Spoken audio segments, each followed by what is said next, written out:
Hi everyone, welcome to another edition of The Truth About Psychiatry. Today, I would like to talk about the medicalization of everyday life. Um, and that is actually the title of another book by Thomas Szasz. Uh, but before I get into that, I would like to preface my introduction to his book with some reflections that I've written about on the history of medicine and um, and other authors who have written on the history of medicine and how that pertains to Thomas Sasz's book, The Medicalization of Everyday Life.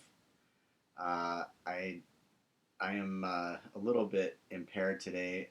If you can see, my bottom lip is covered with cold sores, and it is very painful. Um, Fortunately, my mom has some clove oil. I've been using lysine and trying other remedies, and sure it'll take a while, but it will go away. But if you've ever had cold sores, and especially if you've ever had your whole lip covered with cold sores, you know that it's not fun. But that's also part of uh, what I've been talking about in these videos. It's painful, and it's even more painful to put the clove oil on there. But pain isn't necessarily a bad thing. I mean, I much prefer not to have pain, uh, but pain often means that healing is taking place. So, in our modern obsession to eliminate pain and suffering, um, or all forms of pain and suffering, I don't think is necessarily healthy. Um, Even though I'm just as much as the next person, I enjoy the comforts of life as much as the next person. But I think that our modern obsession with um, give, just trying to eliminate all pain is not a good thing. There's a lot of reasons pain is helpful and something to consider even in this uh, the decisions that are being made about this pandemic. And obviously, this is not to say that we shouldn't help people who are suffering or help to try to relieve suffering where we can. It's just to try to recognize, and obviously, this is just a small thing, but it hurts. And it's just to recognize the role, or maybe to put pain, suffering in its proper context. So that's a little autobiographical note, and here's some reflections that I've recorded on the healer's science and the healer's art, reflections on the history of medicine. And you'll see how this ties in to Thomas Szasz's book, The Medicalization of Everyday Life, which, like most of Szasz's book, is excellent. And I don't agree with everything that Szasz writes. He's an atheist, so he's a little bit confused about religion. He's a libertarian, so he's a little bit confused about politics. But he's a very informative and thought-provoking writer when it comes to psychiatry, especially. And he's also very well rounded in terms of his studies of literature and philosophy and history and just an overall good guy. If you ever watch any videos of Szasz, he's got a great sense of humor, and it just seems like the kind of person you would want to meet. So, the healer's science, the healer's art. So a couple of years ago, okay, so I wrote this quite a while ago, but I remember I attended a seminar on entrepreneurship in which the speakers advocated a formula for business success. The process was simple. First, identify a pain in society. Next, develop a product to assuage or mitigate that particular pain. Finally, convince the consumer that they actually need the product. On the surface, this formula looks like something that will benefit both producers and consumers, but such an assessment takes for granted the fact that the first step is not quite that simple. Neither is the second step. The third step, unfortunately, has been much too easy. Consider, for example, explosion in commercials advertising quick and easy remedies for everything from depression and anxiety to allergies and erectile dysfunction. A pain is identified or invented, a solution is concocted, and gullible consumers are convinced.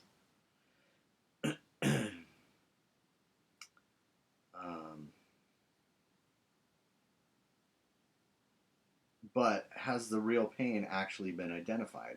Has a real solution been offered? Has suffering been eradicated? Should suffering be eradicated? Why? Modern healthcare, like many other modern institutions, education and government, has, e.g., has long been a target for reformation. But like the dwindling efficacy of education in America and bureaucratic bloat in government, the malaise of modern medicine is resistant to reformative cures. Nothing short of a revolution may be required to transform an entity that appears to thrive on illness into a system that prevents disease while promoting wellness. This is not to say that there are not many good things that should be preserved or that many great advances have not been made, nor is this to suggest that there aren't wonderful doctors who are deeply concerned for the welfare of their patients. Rather, it is an invitation to take a closer look at an infrastructure that has been many centuries in the making. It is a call to investigate a paradigm that too often goes unexamined. In the process of this investigation, we may come to a clear understanding of what terms like medicine, health, healing, and wellness actually mean, or what they should mean, and why. How did today's medical hegemony evolve from the healing arts of Hippocrates in ancient Greece and the miraculous works of Jesus Christ in ancient Palestine? How did the medical schools, hospitals, and health organizations that now dot the landscape of the United States of America come into existence? Do other health traditions have anything to offer by way of wisdom and wellness? Of course, the history of medicine is too complex to summarize in one essay, but a brief survey may help to outline the trajectory of medicine that has brought us to our current predicament. Perhaps a historical perspective may serve to elucidate whether modern Western medicine represents the unquestionable culmination of progress from all prior ages, or whether, as in former times, the current field is subject to modification and inquiry, if not reformation or revolution. I grant from the outset that I'm not an unbiased observer. No one is. Neutrality is an illusion. My perspectives are founded in my own research, in my own personal studies, and in my own experiences. Nevertheless, my aim is to understand and articulate the truth as I see it, and to engage in a civil discussion of topics that are important to many people. As much as I aim for truth and objectivity, my faith, reasoning, and personal experiences cannot be wholly separated from my observations concerning this or any other subject. If it isn't already clear, I consider the aforementioned entrepreneurial model for business success to be a problematic way of approaching remedies for human suffering. Chronologically speaking, the trajectory of the philosophy of medicine is closely intertwined with the trajectory of world history and intellectual history. In other words, changes in medicinal practices can best be understood in light of the historical and philosophical context in which those changes take place. For example, in the book The History of Medicine, A Very Short Introduction, Emeritus Professor William Bynum provides a thematic approach to the transition from Hippocrates in ancient Greece to Galen and the Arab physicians of the Middle Ages to Pasteur and the modern bastions of healthcare. With great clarity and persuasive evidence, Bynum demonstrates what medicine means and how it has moved from the bedside to the library, to the hospital, to the community, and finally to the laboratory. He shows how medicine figures into the modern world and where it is likely to proceed. A salient theme of this short book is that the pivotal ideas and figures that shape medicinal practices were not always far removed from the particular zeitgeist in which such ideas and figures were situated. If any physician was able to transcend his own time, it was by seizing upon enduring truths that surpassed any particular time period or culture. Bynum's very short introduction provides an accessible background by which to judge which ideas and practices have been successful and thus beneficial to mankind, and how such ideas and practices relate to the current medical milieu. Bynum's thematic summary not only sheds light on the question of how we arrived at this current phase in the history of medicine, but also illuminates a path for understanding the future of medicine. If that future of medicine is to be brighter than the past, it must at least claim the glowing embers of wisdom that have already been forged in the fires of history and experience. Perhaps not all of these embers are exclusive to the West, nor does modernity have a monopoly on wisdom, despite the impressive scientific advances of which it may boast. As may be inferred from the review of Bynum's introduction to the history of medicine, the philosophy of medicine has, in many cases, though not all, tended to drift further and further away from focusing on the patient as a whole and complete individual. This is an oversimplification of the problem, but is useful in understanding different approaches to medicine over time. But let us first consider the etymology of the word medicine in order to begin with a core concept to keep in mind. The word medicine is derived from the Latin ars medica, meaning the art of healing, and the word medicus, meaning physician. In turn, the word physician is derived from the Latin physica, meaning the study of nature, and the Greek physikos, meaning pertaining to nature. The Greek noun physis, roughly translated as nature, is related to the Greek verb phyein, to bring forth, produce, make to grow. Thus, etymologically speaking, the word medicine can be traced back to Greek words relating to nature and growth. Other language traditions have different words to describe the healing arts, but as far as definitions go, one would be hard-pressed to find a better connotation for medicine than a field of thought and action that aims at bringing forth, producing, and making things grow. So this is the definition of medicine that I came up with while I was pondering on, what does medicine even mean? Why, or what it ought it to mean? So a field of thought and action that aims at bringing forth, producing, and making things grow. Asian, Semitic, and other ancient traditions are also relevant to a discussion about modern medicine, but the influence of ancient Greece on the Western tradition can hardly be ignored. One of the key figures in the history of medicine came from the island of Kos in ancient Greece. Hippocrates was a contemporary of Socrates, thus predating two of the other major figures in Greek philosophy, namely Plato and Aristotle. Hippocrates' philosophy and practice of medicine was primarily holistic, or in other words, it focused on the whole patient. As Bynum points out in his book, quote, such holism was also rooted in cultural values widely spread in Greek society. Several centuries later, the Greek physician Galen produced a medical legacy that endured well into the Middle Ages. The tradition of Hippocrates and Galen was transmitted throughout the West by means of the great medieval Islamic philosophers and physicians such as Rhazes, Avicenna, and Averroes. And I'm completely fascinated with these Hippocrates and Galen, but also these medieval Islamic philosophers and what they were able to do. And there's so much more I want to learn about those guys. Just prior to the time period that is now known as the Renaissance, the human dissection and anatomical study became a more diffuse and accepted practice. That just reminded me of a movie that I recently watched. A friend recommended to me. I think it's even called The Physician,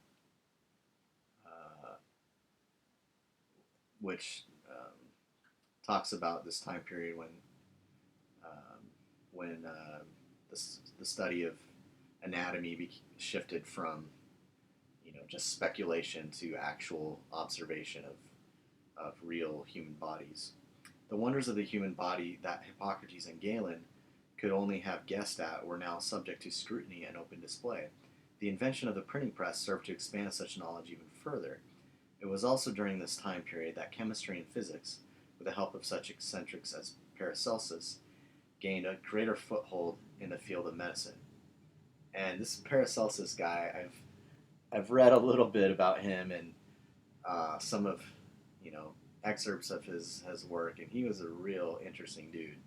I'd like to learn more about him. He has some really funny quotes too.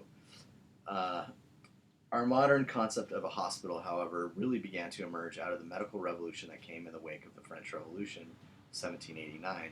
As Bynum indicates, Paris became the mecca of the medical world, and doctors acquired a new confidence that distinguished the ancient from the modern physician. As one can imagine, the holistic patient-centered focus of ancient medicine was in many ways transformed into a specialized physician and hospital-centered focus for modern medicine. Not all aspects of ancient medicine were superseded, but the doctor-patient relationship was forever changed during the time of the French Revolution. The stethoscope was invented, organ pathology was introduced, and even psychiatric hospitals began to take shape. And as I've mentioned in previous videos, the psychiatric hospital is a euphemism for a prison or a torture chamber.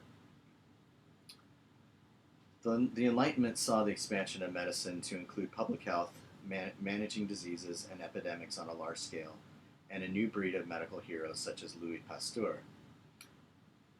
By this time, the trajectory from a focus on the patient as a whole and complete individual was climbing higher toward the asymptote of focusing on the smallest measurable parts of the human body. The patient gave way to the body, gave way to humors, gave way to organs, gave way to cells, gave way to germs and microorganisms, gave way to molecules and subatomic particles. Today we might say it's even given way to viruses. Once again, this is an oversimplification of the process, but undoubtedly medicine has shifted decisively in the direction of the laboratory. Surgeons were emboldened to cut and invade the human body in ways hitherto unknown, and patients were encouraged to entrust their health more and more into the hands of experts and specialists. In the ensuing years after the Enlightenment, scientific and technological advancements have had an enormous impact on the field of medicine. Much of the old rhetoric of healing and certain artifacts of medical philosophy have been preserved, but the medicine of the modern world has taken on a life of its own. The arrival of the internet has begun to retransfer some of the power back into the hands of the patient. But that has not stopped doctors, hospitals, or healthcare organizations from pursuing the natural course toward more power, prominence, and prestige. Again, far be it from me to infer that modern medicine is entirely corrupt and completely removed from the definition of healing that graced the culture of ancient Greece. Clearly, there are many great physicians who treat their patients with respect, and clearly the medical advancements of the last few centuries, or maybe the last century, I would say, are marvelous to contemplate. Nevertheless, perhaps it would be worth examining whether the course of medicine has actually led toward a greater ethos of prevention and wellness rather than a system that seems to thrive on disease and death. Are we creating a culture of fian, a culture of bringing forth, producing, and making things grow? In an ideal world, everyone would be healthy and happy, pain would be non-existent, and doctors unnecessary. The reality is that our mortal bodies are imperfect, subject to suffering and affliction, such as cold sores, prone to accident, and eventually bound to die. But this does not mean that there is not more happiness to be discovered, more health to be claimed, or more joy to be experienced. The medical field, as it is commonly understood, may sometimes flaunt the trappings of science and the notoriety of technology, but health is much more than either science or technology. It is an art. It is no accident that the word medicine can and should still be traced to the Latin term for the art of healing. Nor is it an accident that the word physician can and should still refer to someone who brings forth, produces, and makes things grow. And to be clear, there are obviously great doctors, and I'm very grateful for advances. I've had knee surgery, had my torn ACL repaired.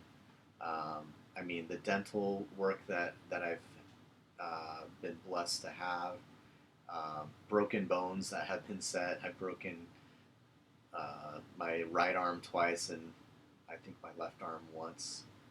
Stitches, you name it. I've been battered about, and I'm very grateful for all of the amazing advances in medicine. But I still think sometimes our paradigm of of thought is that we've advanced, that medicine has advanced over the years since Hippocrates, the Middle Ages and the French Revolution, to where now we're at the pinnacle of science and technology, and basically, health and everything can be controlled by science and technology. I think as this pandemic is also helping us understand that's not always the case. And I like the idea of medicine as not just curative or repairing damage, but as an art of making things grow and um, bringing forth, producing, creating, creating an environment of that prevents problems, disease, and injury, and so forth. And then in line with this, and in conclusion, the Yellow Emperor's classic of internal medicine contains an ember of wisdom from an ancient fire of tradition and a non-Western culture, an ember that any physician or patient could kindle to his or her advantage. Quote, "A sage will prevent disease rather than cure it, maintain order rather than correct disorder, which is the ultimate principle of wisdom. To cure a disease with medicines is like digging a well when one already feels thirsty. It is like making weapons when the war has already broken out, which could be too late to do much good." Unquote. My hope is that such embers of wisdom will not be recovered too late to do much good, and that our individual and collective approach toward relieving human suffering can transcend conventionality and eclipse banal formulas for entrepreneurial success.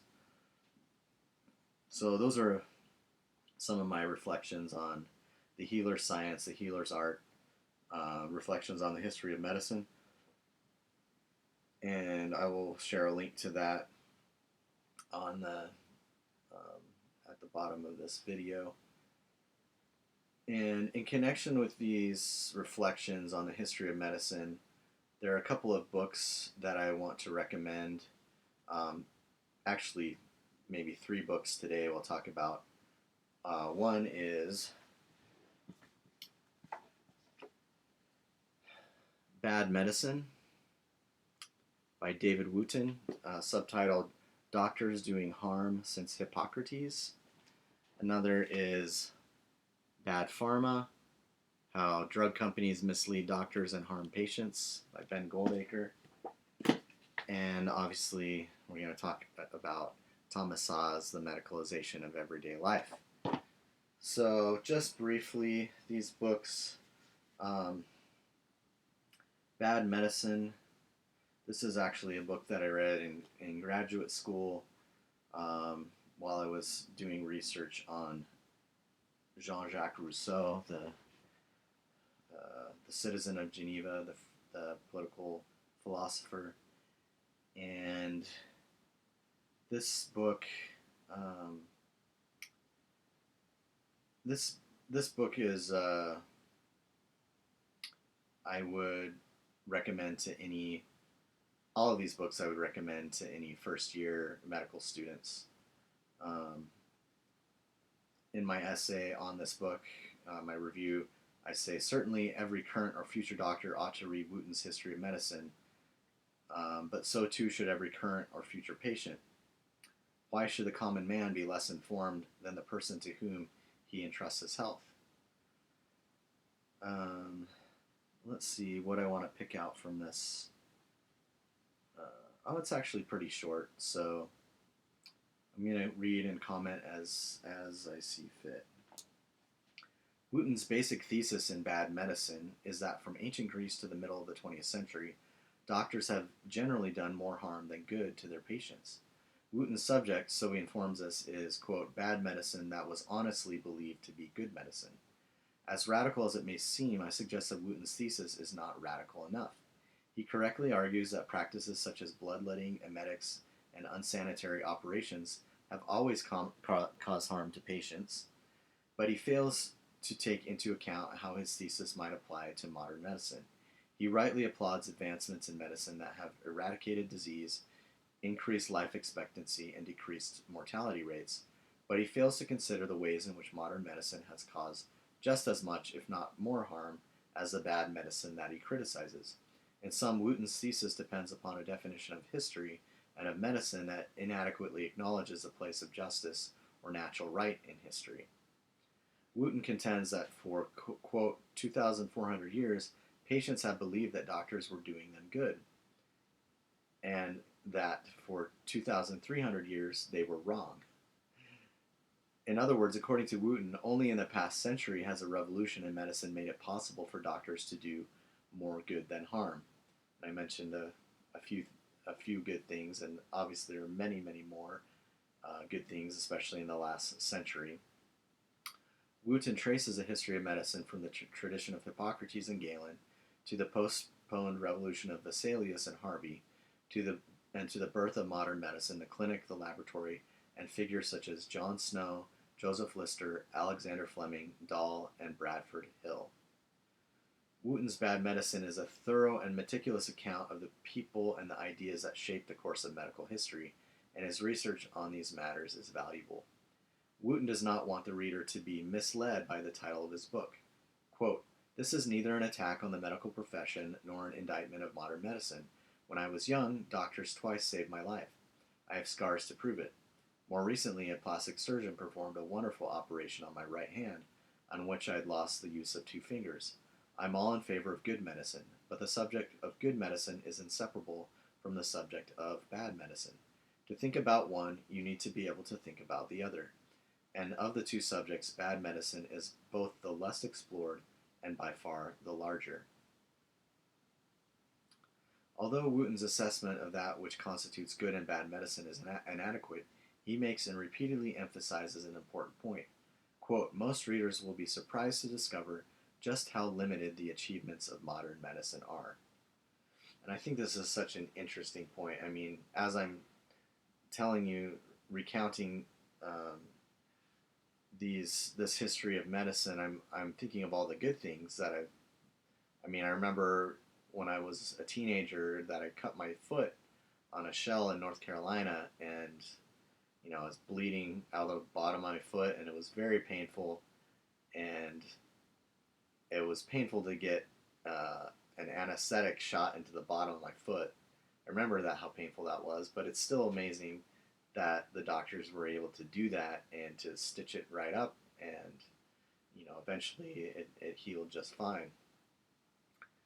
As I think of all the injuries that I've sustained and the illnesses that I've overcome or healed from, and the good doctors that have helped, I'm very grateful for that. But I do think it's important to consider what Wooton is saying here. Most readers will be surprised to discover just how limited the achievements of modern medicine are. So often we talk about, and for good reason, we talk about just how advanced we are with modern medicine, and there's obviously very good reasons for that.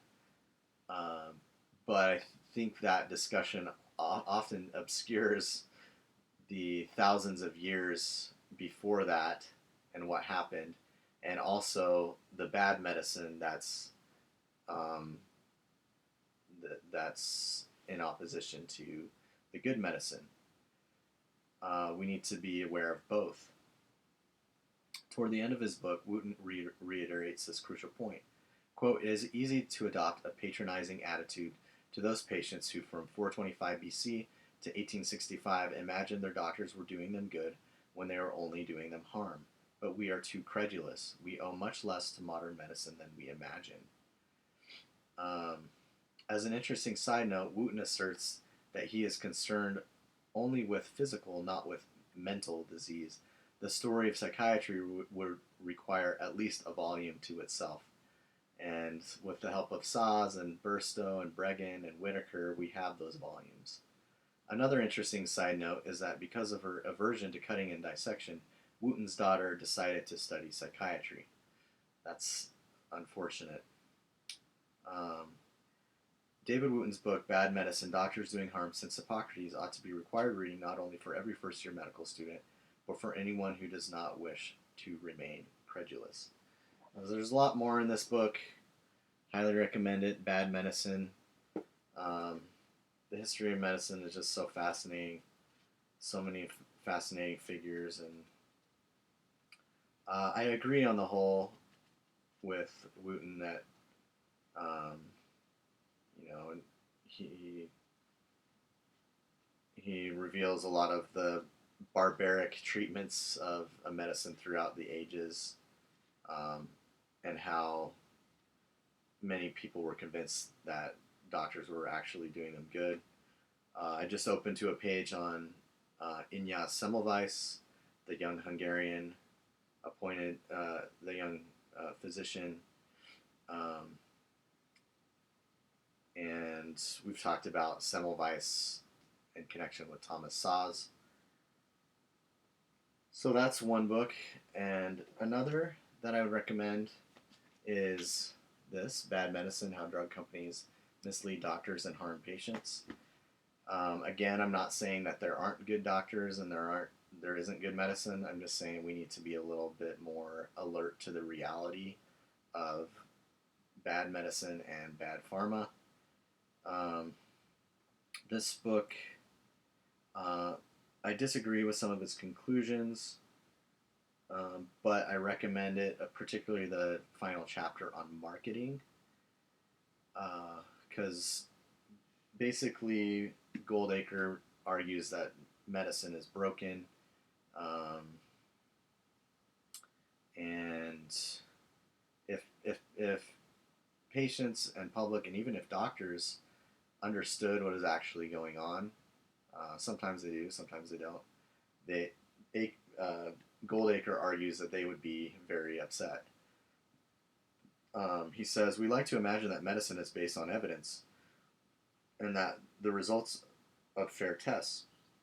In reality, those tests are often profoundly flawed. We like to imagine that doctors are familiar with the research literature, when in reality, much of it is hidden from them by drug companies. We like to imagine that doctors are well educated, when in reality, much of their education is funded by industry. We like to imagine that regulators only let effective drugs onto the market, when in reality, they approve hopeless drugs with data on side effects casually withheld from doctors and patients." Um, so he has a lot of stories to tell, about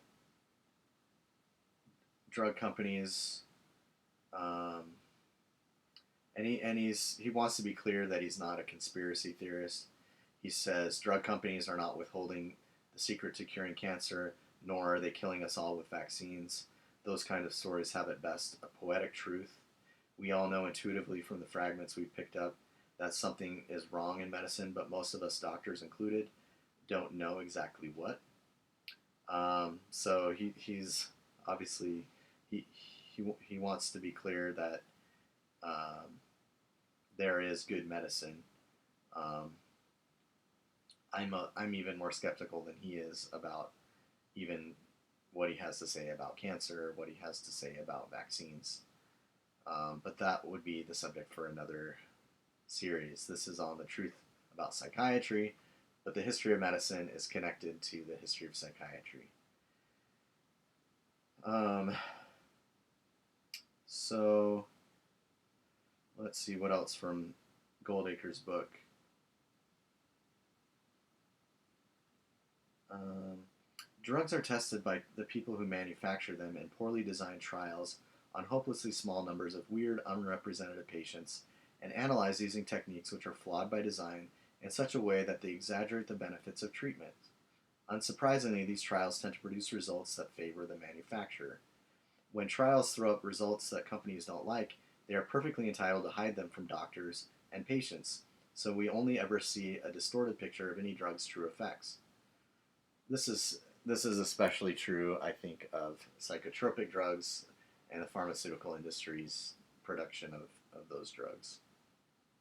And all throughout Whitaker, Bregan, Burstow, Szasz, their writings, there are all sorts of stories about drug companies that have manipulated the data, hidden the data, changed the data, in order to, um, results in their own favor. Um, Regulators see most of the trial data, but only from early on in its life, and even then, they don't give this data to doctors or patients, or even to other parts of the government. This distorted evidence is then communicated and applied in a distorted fashion. In their 40 years of practice after leaving medical school, doctors hear about what works through ad hoc oral traditions from sales reps, colleagues, or journals.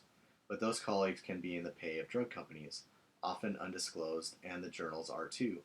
And so are the patient groups. And finally, academic papers, which everyone thinks of as objective, are often covertly planned and written by people who work directly for the companies without disclosure. Sometimes whole academic journals are even owned outright by one drug company. Aside from all this, for several of the most important and enduring problems in medicine, we have no idea what the best treatment is because it's not in anyone's financial interest to conduct any trials at all. These are ongoing problems, and although people have claimed to fix many of them, for the most part they have failed, so all these problems persist, but worse than ever, because now people can pretend that everything is fine after all. So I think uh, Goldacre is right to point to these problems. This doesn't mean that there aren't doctors who are excellent and thorough researchers and who understand things more than just what they're fed from propaganda from medical schools. But I think it's important for especially patients to be aware that um, you know the person to whom they're entrusting their health, um, even a well-meaning person, might not necessarily, he or she is a human being as well. So there's more stories that Goldacre tells about bad medicine, perverse incentives, broken system. He says, some people will say that this book is an attack on the pharmaceutical industry, and of course it is, but it's not only that, and it's not unbounded. I suspect that most of the people who work in this industry are fundamentally good-hearted, and there is no medicine without medicines. This sounds like a riff on uh, Robert Whitaker, talking about the rotten barrel of psychiatry with the good apples in it. It's not. There are good people that are sincerely doing their best to help others, and I'm grateful for that. Let's see, it's not unbounded. I suspect that most of the people who work in this industry are fundamentally good-hearted, and there's no medicine without medicines. Drug companies around the world have produced some of the most amazing innovations of the past 50 years, saving lives on an epic scale, but that does not allow them to hide data, mislead doctors, and harm patients.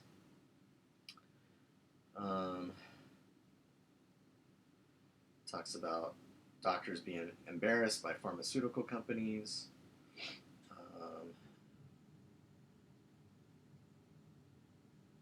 He talks about different reforms that he would advocate. Um,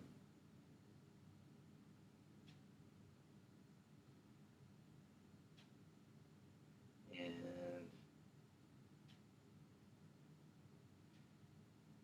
and then in the final chapter on marketing that I recommend, Goldacre also has a little expose on the so-called chemical imbalance hoax, the the serotonin theory of depression, and he just tears that apart and shows that.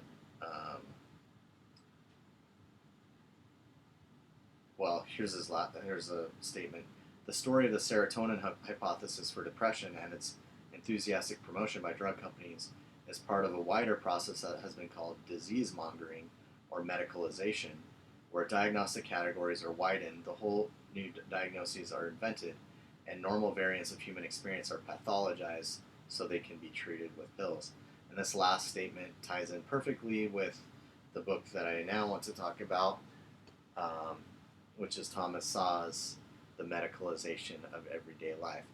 So we've kind of seen how the history of medicine, and this is an oversimplification, but I think it's useful for talking about where we are now, how the history of medicine moved from a more holistic view of a human being, um, and even the ancient and medieval times, toward modern medicine, moving away from the human being, toward the hospital, toward doctors, towards eventually toward the laboratory. And, you know, instead of focusing on the whole human as a embodied spiritual being, or from the Christian tradition, a child of God, created in the image of God, and with dignity and moral agency, to the modern laboratory where everything is dissected and pulled apart, and where, focusing on smaller and smaller things, from the body to the organs and to cells, and these are important discoveries that have been made, but it's just to show that when we lose sight of what a human being is, that can be a dangerous thing. And Thomas Szasz, he shows what it means for everyday life, how it's become medicalized. And what does he mean by that? Basically, he means by that everything, normal human life, every aspect of it has been sucked into the field of medicine. And maybe I'll share some thoughts from this book, some quotes, some passages, and talk about how that connects to the history of medicine. Thomas Szasz' book, The Medicalization of Everyday Life, is an excellent compilation of essays that exposes the fraudulence inherent in psychiatry and the dangers that lurk in the shadows where the powers of medicine combine with the powers of government. So that's another aspect of modern medicine that we sometimes take for granted, how it has been combined with political power. Thomas Szasz, the Socrates of psychiatry, was a great defender of the principles of liberty and responsibility and a fierce opponent of what he called pharmacracy. So Szasz has another book called Pharmacracy, an excellent book. Maybe we'll talk about that in a future video.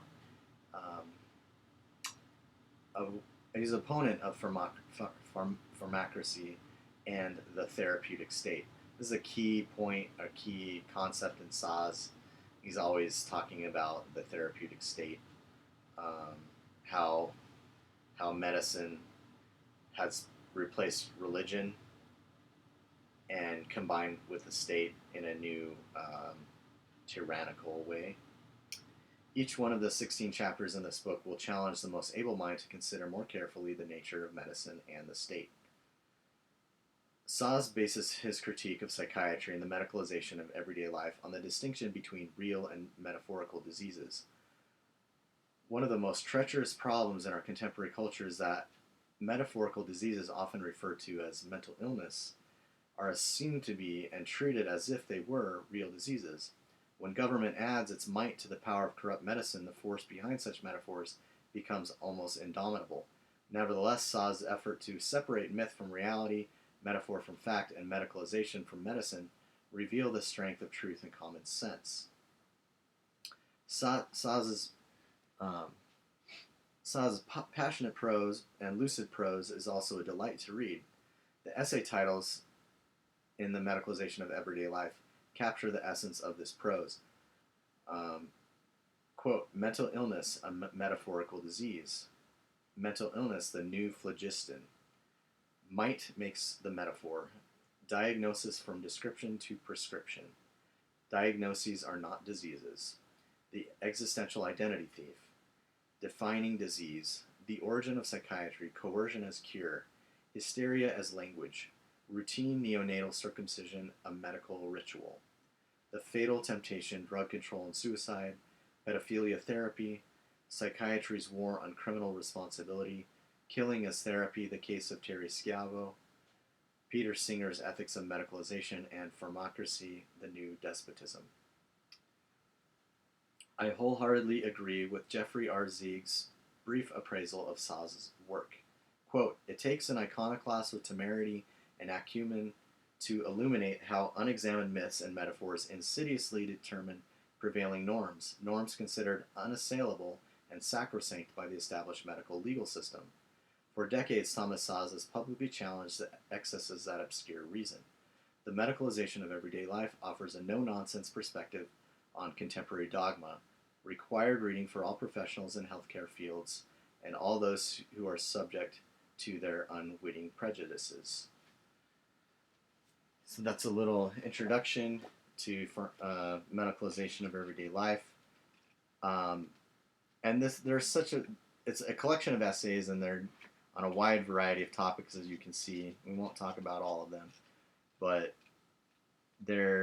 one thing that I really like about this book is, and in many of Szasz's books, is he has so many literary and philosophical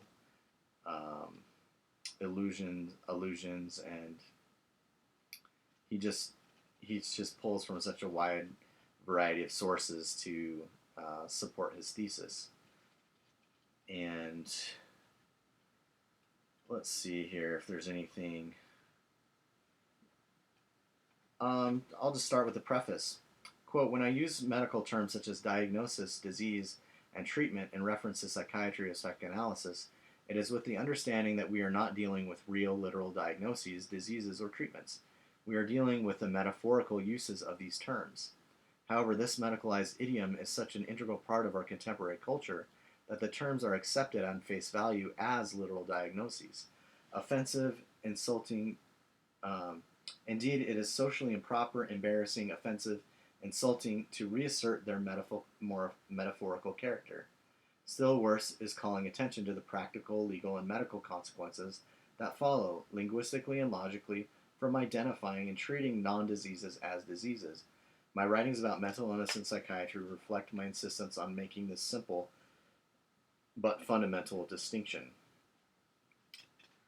So, in the difference, obviously, with Szasz's and the history of medicine that we've talked about is, in the history of medicine, there were actual diseases, and Szasz's talks about this guy, Rudolf Virchow.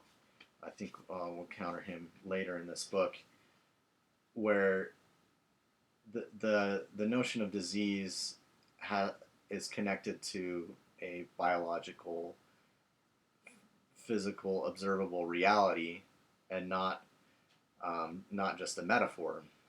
And Szasz's insists on making that distinction because the consequences of treating metaphorical diseases as if they were real biological diseases has been disastrous.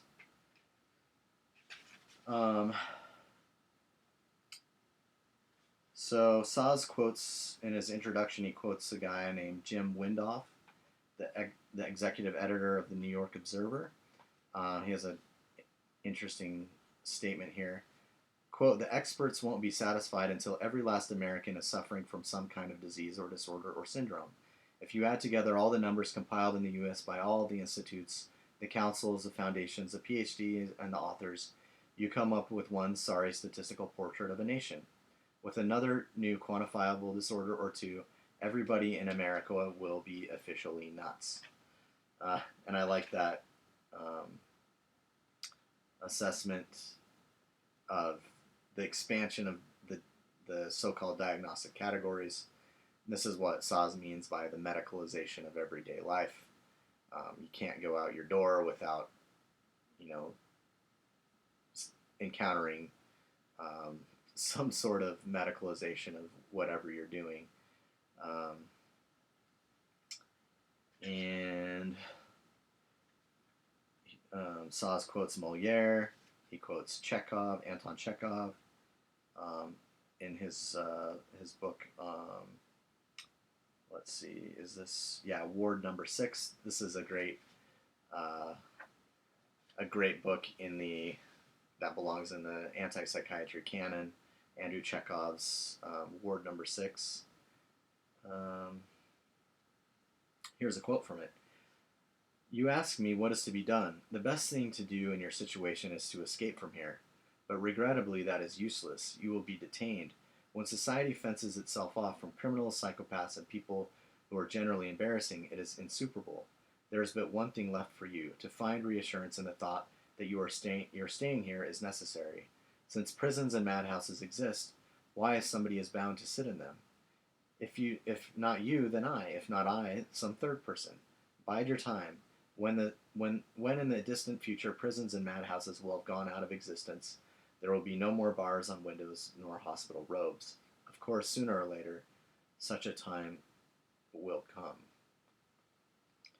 And as far as the distant future, when madhouses, now called psychiatric hospitals, which are actually prisons, we can look forward to the time when those will be gone, and that psychiatry will be abolished.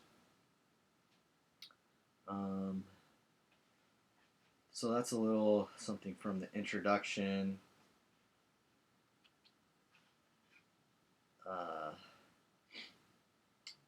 Let's see. Oh, he even quotes Abraham Lincoln here. See, I like Thomas Szasz.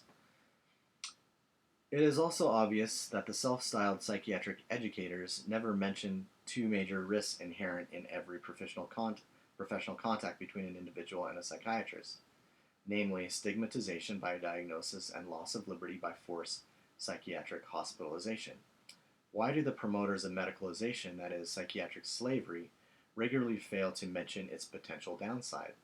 Because they mendaciously regard psychiatric oppression of the patient as beneficial for that patient, much as the promoters of chattel slavery regarded oppression of slaves as beneficial for them. Lincoln's answer to this outrage remains relevant. Quote, 'But slavery is a good for some people. As a good thing, slavery is strikingly peculiar in this, that it is the only good thing which no man ever seeks the good of for himself.'" So obviously, Lincoln opposed slavery, and Szasz appropriated Lincoln to oppose psychiatric slavery. We won't go through all the chapters, but there are some. I like the chapter called "Mental Illness: The New Phlogiston," where Szasz he says, "In this essay, I will show that mental illness is to psychiatry as phlogiston was to chemistry. Mental illness is to psychiatry as phlogiston was to chemistry, establishing chemistry as a science of the nature of matter required the recognition of the non-existence of phlogiston. Establishing psychiatry as a science of human behavior requires the recognition of the non-existence of mental illness." So Szasz talks about the history of this idea of phlogiston, that people used to believe that there was this substance called phlogiston that caused combustion, that caused things to combust, to catch fire. And he compares that to mental illness, people believing that there's this thing called mental illness. The obvious difference is that chemistry is actually a science of matter. It's actually a legitimate science. And certainly,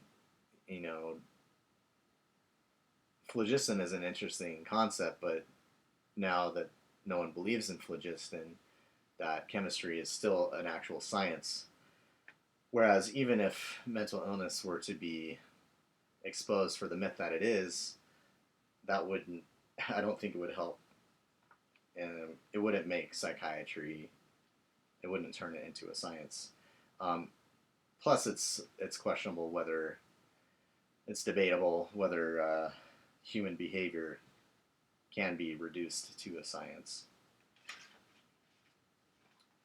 It's a little from that chapter on phlogiston.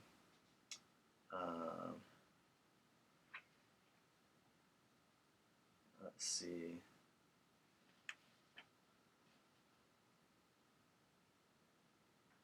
There's some things about the concept of mind, the other,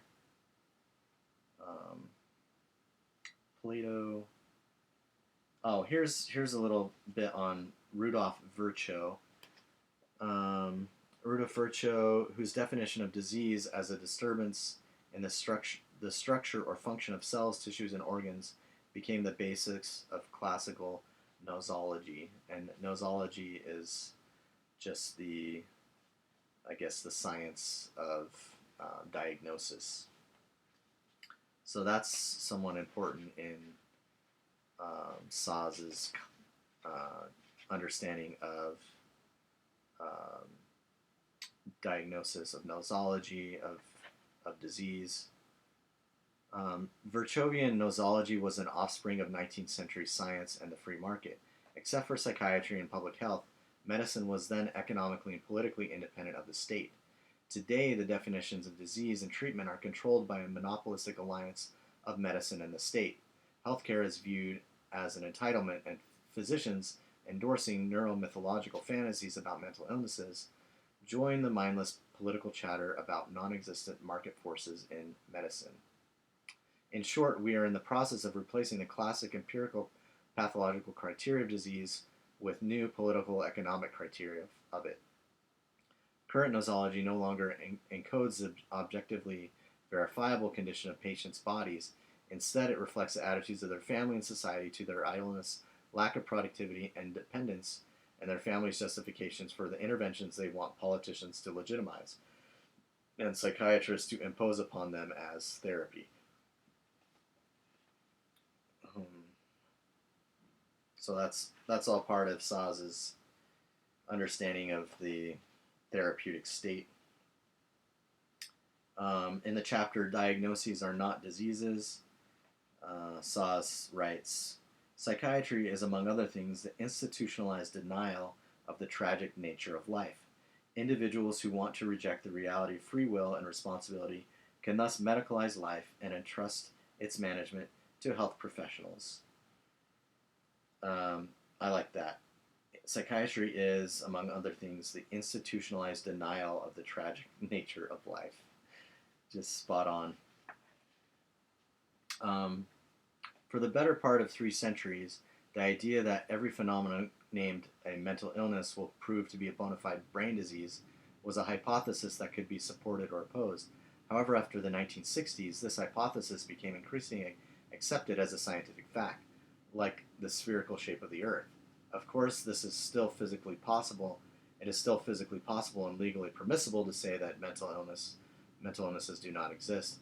But since only a charlatan, a fool, or a fanatic disputes facts or opposes science, such a critic is likely to be dismissed as irrational or worse. Thus, for the moment at least, psychiatrists and their powerful allies have seemingly succeeded in persuading the scientific community, the courts, the media, and the general public that the conditions they call mental disorders are diseases, that is to say, phenomena independent of human motivation or will. This is a curious development, for until recently, only psychiatrists who know little about medicine and less about science embrace such blind physical reductionism. Most scientists know better.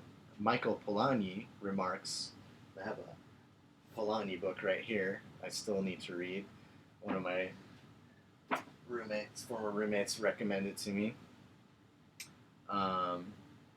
Polanyi remarks in an essay aptly titled "Life's Irreducible Structures Are Illustrative." In 1968 he wrote, "We can see then that though rooted in the body, the mind is free in its actions, exactly as our common sense knows it to be free. The mind harnesses neurophysiological mechanisms. Though it depends on them, it is not determined by them." That's an interesting comment on what the mind is, how the mind is distinct from the brain, and what the connection is. Szasz has a whole book called "The Meaning of Mind." That is also, I also recommend. Plus a little bit on that. So more on Virchow, the what disease is and what it isn't. This is a good point. Defining disease and treatment has long been the privilege of physicians. Today, it is largely the privilege of the therapeutic state. So, Szasz likes to point out how the therapeutic state is growing in power, and I think we can see, especially with this pandemic, that I think Szasz is right about that. The old quacks peddled fake cures to treat real diseases. The new quacks peddle fake diseases to justify chemical pacification and medical coercion. The old quacks are politically harmless. They could harm individuals only with those individuals' consent. The new quacks are a serious threat to individual liberty and personal responsibility. They are agents of the therapeutic state who can and do harm individuals both with and without those individuals' consent. Theocracy is the alliance of religion with the state. Pharmacracy is the alliance of medicine with the state. So, medicine and the state, the therapeutic state. Szasz has a chapter on the origins of psychiatry. Chapter title is Coercion as Cure, and I think I've shown you this book, but Szasz has a whole book on this topic as well. A Critical History of Psychiatry. This would be a good one to talk about in a future video as well. To understand the modern concept of mental illness, one must focus on the radically different origins of the medical and psychiatric professions. Medicine began with sick persons seeking relief from their suffering. Psychiatry began with the relatives of unwanted, troublesome persons seeking relief from the embarrassment and the suffering their kin caused them. Unlike the regular doctor, the early psychiatrist, called Mad Doctor, treated persons who did not want to be his patients, and whose ailments manifested themselves by exciting the resentment of their relatives. These are critical issues never to be lost sight of. So in this chapter on the origins of psychiatry, Szasz is showing that modern psychiatry began in many ways by relatives trying to figure out ways of getting rid of people in their family that they disliked or whose behavior they disapproved of. The fact is that a mad person appears to relatives as an unpleasant individual whose company they would rather avoid. Burdened by such an unwanted individual, they use psychiatric care to dispose of their family member. So Szasz is different from a lot of modern anti-psychiatrists, because a lot of modern anti-psychiatrists like to argue that everything comes down to the profit motive, that psychiatry and the state, it's all based on basically a lot of anti-psychiatrists adhere to Marxist ideologies and try to oppose psychiatry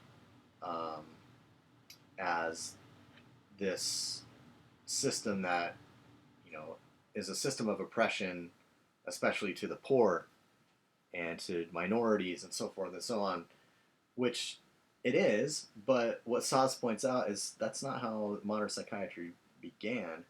It began actually with wealthy people who wanted to get rid of their relatives. So let's see, I think there's some more good quotes on that here. And like Bonnie Burstow, Szasz is critical of Michel Foucault. Foucault wrote on madness and civilization, and he was influenced by a Marxist bias, as many modern anti-psychiatrists are as well. And Szasz is rightly critical of Marxism and Foucault.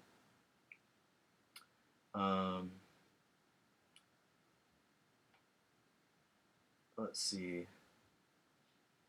It is simply not true that institutional psychiatry represented the beginning of a new mode of warfare between the haves and the have-nots, the former resorting to the tactic of labeling the latter as an insane in order to remove them to the madhouse. The incarceration of rich persons in private madhouses came first and was followed considerably later by the incarceration of poor persons in the public insane asylum. So that's a key point. Basically, psychiatry began, as I said, as a way of disposing of unwanted or of relatives that that people didn't want to deal with.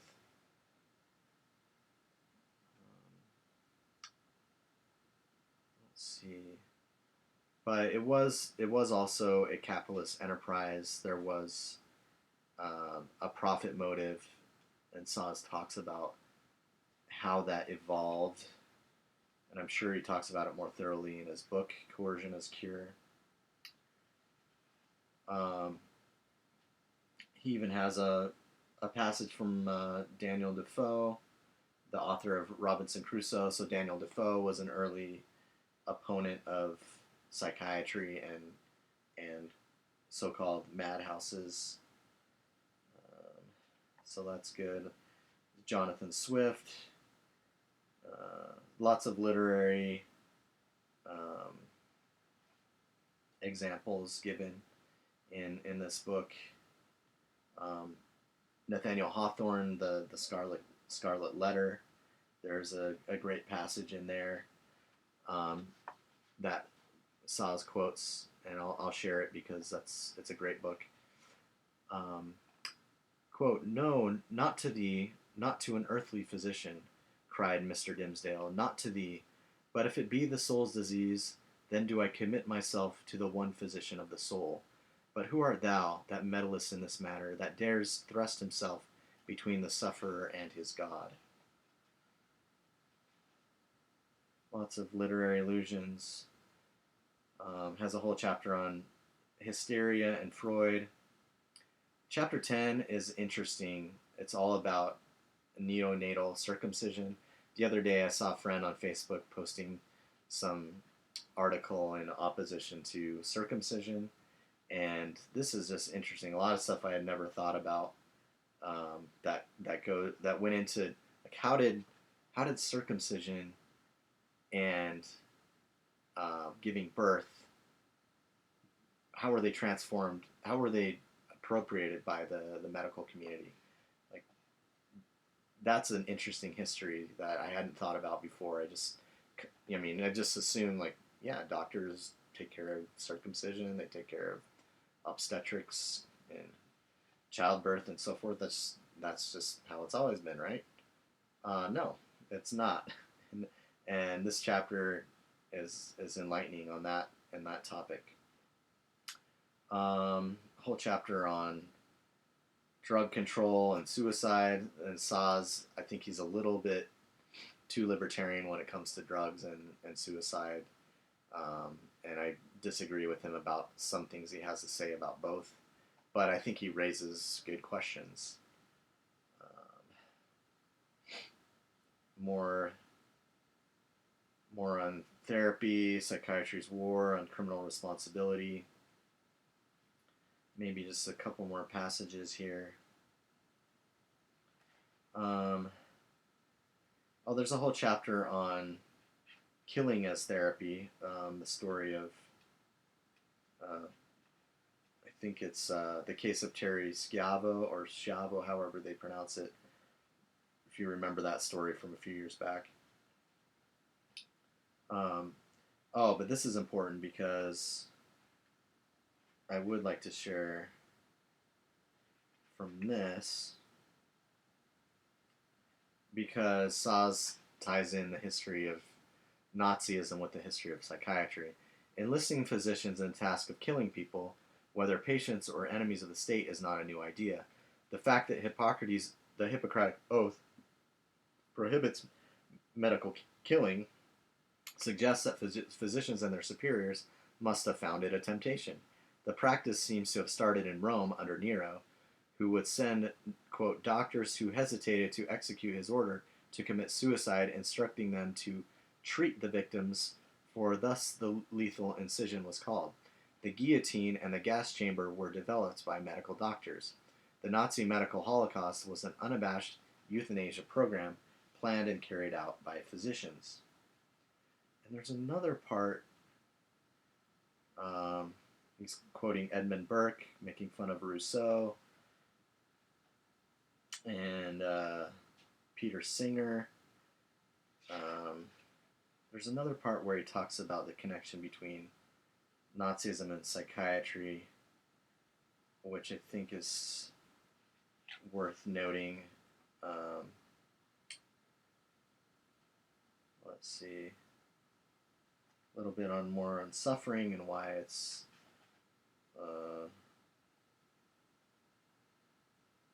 what the purpose of suffering is. Oh, quote, the political goals of liberalism and the therapeutic goals of medicine converge on the theme of attending to suffering and trying to abolish it. So Szasz is, pointing out what I pointed out earlier in this video, that abolishing suffering, at least the man-made attempts to abolish suffering, are bound to fail and are not always helpful, and often have the opposite of their intended effect. Physicians as agents of the state. I think this is where Szasz gets into the pharmacracy. This chapter is called Pharmacracy, and here it is. So maybe we'll end with this. This is an interesting point to consider, also in connection with the present pandemic. It was fanatical medical puritanism, not fascism, that motivated the Nazis to wage therapeutic wars against cancer, homosexuals, gypsies, and Jews. This is a crucial point. Once we begin to worship health as an all-pervasive good, a moral value that trumps all others, especially liberty, we sanctify it as a kind of secular holiness.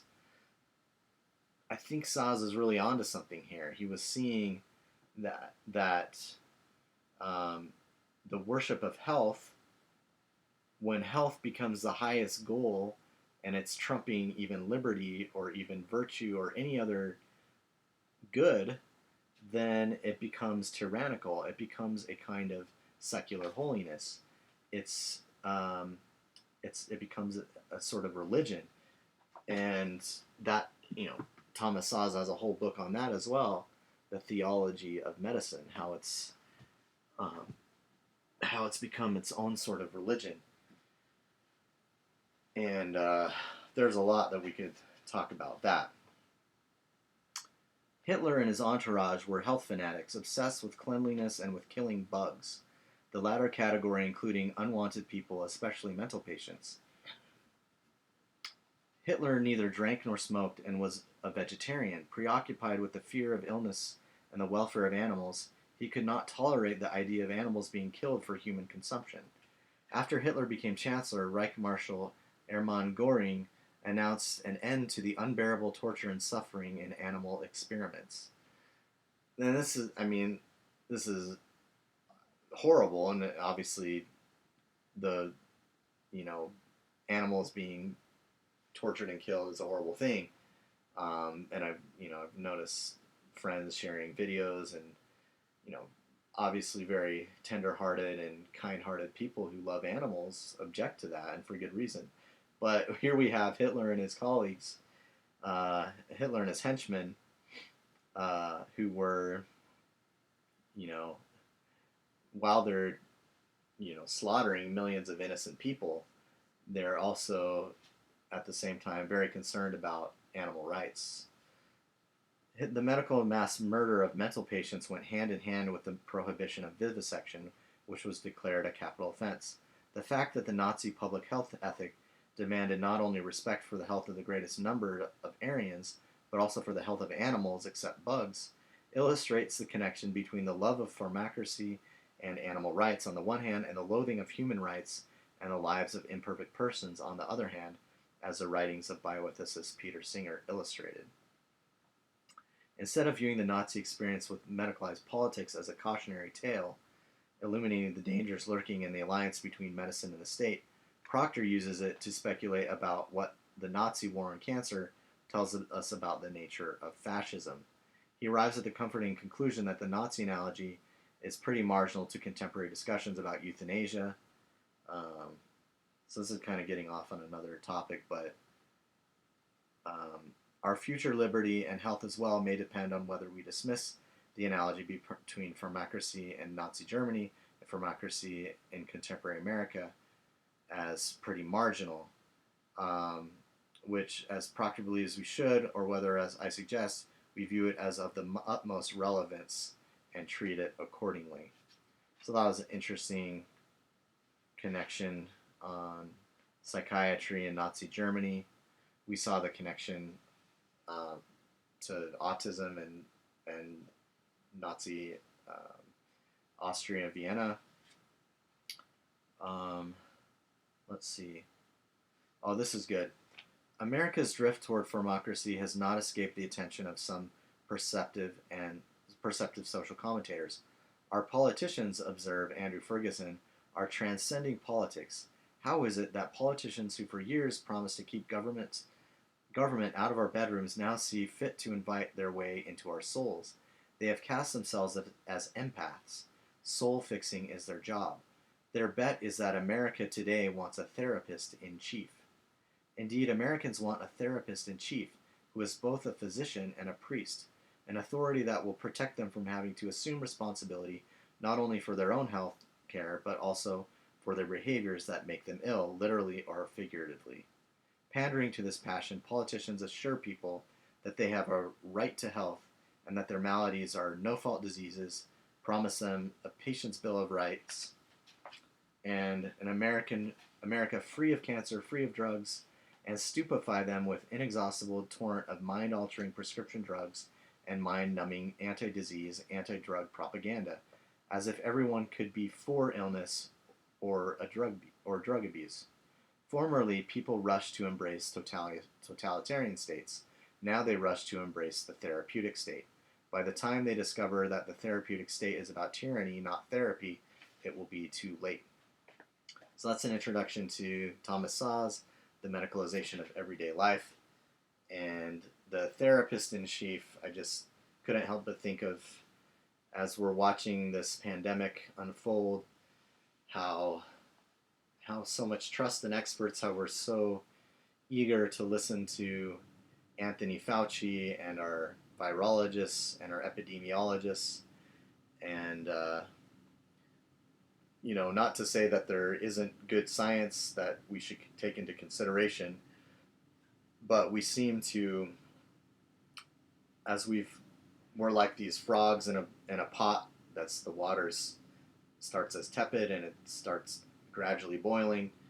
We're just getting used to the therapeutic state, and I think, like Szasz pointed out, that Americans are, somehow longing for this therapist in chief who's going to absolve them of any responsibility for taking care of their own health. So that's a little bit on the medicalization of everyday life. I wanted to tie that in with the history of medicine and the history of psychiatry, and I think that the history of medicine moving further and further away from a holistic view of the human being and the patient ties in with psychiatry and the attempt to medicalize everyday life, not just focusing on the most minute part of the human body, but even to move away from medicine as focus on the biological realities of the human body, but as the metaphorical or as an attempt to subsume everything in human life, in everyday life, into the field of medicine through metaphors and through psychiatry. Obviously, there's a lot more to talk about with that, and there's I've got many more books on Thomas Szasz that we can talk about. But again, Bad Medicine, David Wooton, Bad Pharma, Ben Goldacre, those are a couple books. And I highly recommend these to you, and I will see you next time.